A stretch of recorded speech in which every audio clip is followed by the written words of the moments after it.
Yəqin rastlaşmısınız, təyyarə enəndə sərnişinlər pilotu alqışlayırlar. Bəlkə siz özünüz də bunu etmisiniz. Heç düşünmüsünüz bu ənənə hardan gəlib? Bəli, bu rəsmi aviasiya qaydası deyil, mədəni bir ənənədir. İlk kommersiya uçuşları zamanı bu insanlar üçün nadir və qorxulu hadisə idi. Uğurlu eniş, təhlükəsiz qayıdış kimi qəbul olunurdu deyə sərnişinlər bunu alqışla qeyd edirdilər. Turbulent hava, çətin eniş və ya pis hava şəraitində insanlar gərginlikdən çıxanda spontan alqışlayırlar.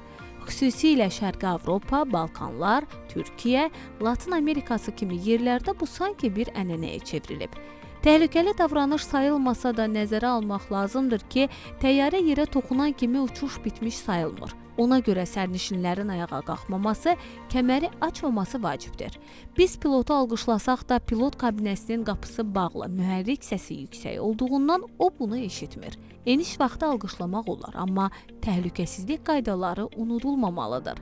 Heyət üçün sizin kəməri açmamağınız, erkən ayağa qalxmamağınız alqışınızdan daha vacibdir.